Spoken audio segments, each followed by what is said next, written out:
Thank you for the advice about the index, Michael. I'll get my mum onto it straight away.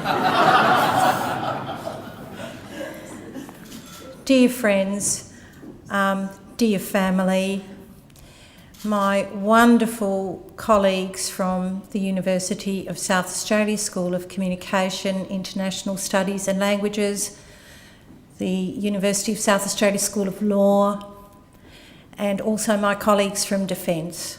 Thank you for being here today.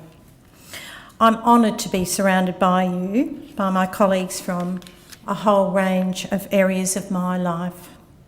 I'm especially honoured to have the Honourable Michael Kirby, AC CMG, to come all the way from Sydney via London to introduce this book and to send it into the academic sphere.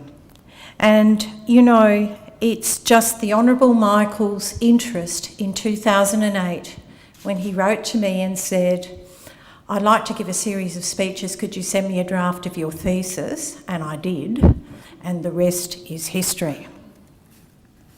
I've had interest from as far away as the Bahamas. I'm waiting to be invited to give a lecture there. And I've had a judge ring me in tears saying somebody understands me, which is great. I also acknowledge the following people who have helped me in this journey, which began in 2003 and ended this year when the book was published by Lit Verlag in Germany and Europe. First of all, a special thank you to Dr. Jacqueline Ann Cook. Dr. Jackie is a distinguished scholar and the most marvellous supervisor.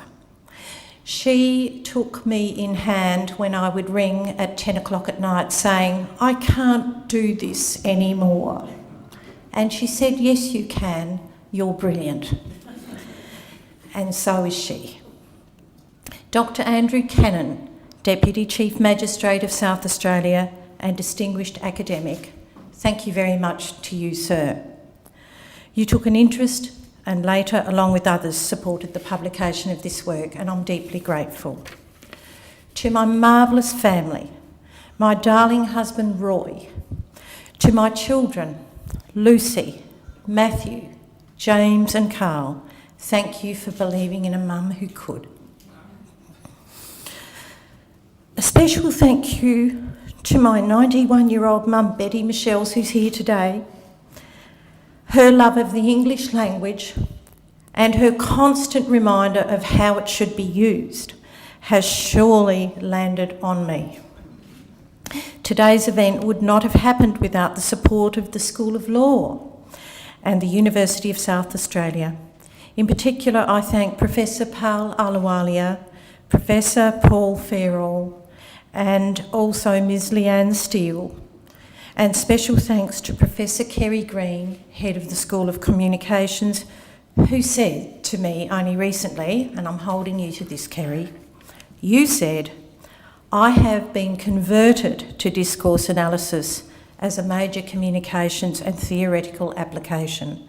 And that is saying something from a journo who's turned academic. Good on you, Kerry. Today is also a special birthday for a dear friend, Ms. Penny Stratman, Official Secretary to the Governor, and it's my birthday next Monday, and occasionally we get together and share each other's birthdays. So we have a small cake later and a candle or two.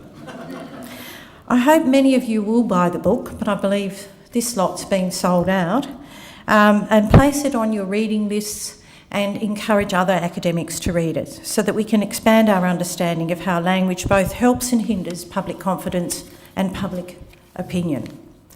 It's a major problem with current instrumentalities facing what I call the discourse of disapproval, which leads through to the discourse of direction. Every academic journey has as its main goal making a difference and to help spark debate and continued research.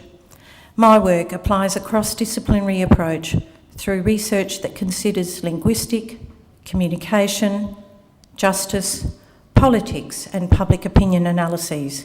It suggests bold ideas for the justice, media, personnel and community.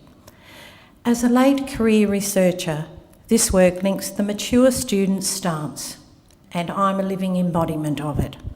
Courageous, considered, and realising it's never too late to make a start. Thank you to UniSA and thank you to everyone here.